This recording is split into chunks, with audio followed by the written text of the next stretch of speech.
ஹே guys, happy Deepavali. இன்னைக்கு தீபாவளி அதுவுமா நான் என்ன நல்லா எங்கள் வீட்டில் பண்ணேன் அப்படிங்கிறத சொல்லலாம். எங்களுக்கு தெரிஞ்ச தீபாவளினாலே பட்டாசு, ஸ்வீட்டு, புது ட்ரெஸ் போடணும், அவ்வளோதான். நான் ரொம்ப பெரிய தீபாவளியில் செலிப்ரேட் பண்ணதில்லை. ஸோ அதனால் சிம்பிளாக எங்கள் வீட்டில் ஒரு கோலத்தை போட்டு ஸ்வீட்டே சாப்பிட்டு பட்டாசு வெடிக்க ஆரம்பித்தேன். ஸோ ஆல்ரெடி ஒரு கிஃப்ட் பாக்ஸ் வாங்கி வச்சுருந்தோம். கிஃப்ட் பாக்ஸில் வந்து நிறைய வெரைட்டியாக டிஃப்ரெண்ட்டாக பட்டாசு இருந்துச்சு. பட் பார்த்தா காலையில் வெடிக்கிற வெடி ரொம்ப கம்மியாக இருந்துச்சு.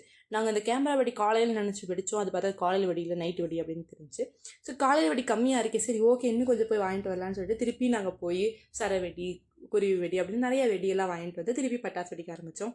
கல்லெல்லாம் பறக்கிற அளவுக்கு உட்காந்து வெடிச்சிட்டு இருந்தோம். அவ்வளோ இன்ட்ரெஸ்ட்டாக நாங்களும் வெடிச்சிட்டே இருந்தோம். கடைசியாக ஒரு சரத்தை வச்சு காலையில் வெடியை முடிச்சிட்டோம். ஈவினிங் அடுத்து 1 hourலேயே எங்களுக்கு ஆயிடுச்சு. காஃபியெல்லாம் குடிச்சிட்டு வந்துட்டு ஸோ அப்படியே நாங்கள் காஃபியெல்லாம் குடிச்சிட்டு வந்து ஹாப்பியாக நைட்டோட வெடியெல்லாம் வைக்க ஆரம்பித்தோம்.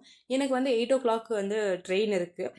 ஸோ ட்ரெயினுக்கு கிளம்பணும் அப்படிங்கிறனால அதுக்கு முன்னாடியே எல்லா பட்டாசும் வெடிக்கணும் அப்படிங்கிறதுக்காக எல்லோரும் எங்கள் கூடயே நின்று எல்லா பட்டாசையும் நாங்கள் வச்சுட்டு இருந்தோம். ஸோ நாங்கள் உட்காந்து நான், அக்கா, மாமா, அம்மா, அப்பா எல்லோரும் சேர்ந்து உட்காந்து நாங்கள் பட்டாசு வெடிச்சிட்டு இருந்தோம். ஏன்னா நான் போகிறதுக்கு எனக்கு டைமே இல்லை. ஸோ பட்டாசெல்லாம் வெடித்து முடித்த பிறகு பார்த்தா எனக்கு சாப்பிடக்கூட டைம் இல்லை. அப்படியே கிளம்பி போக வேண்டியதாகிடுச்சு. ஸோ நான் அப்படியே கிளம்பி ஊருக்கு வந்துட்டேன். ஸோ பெங்களூர் கிளம்பிட்டேன். ஸோ பாய் காய்ஸ், நெக்ஸ்ட் வீடியோவில் பார்க்கலாம்.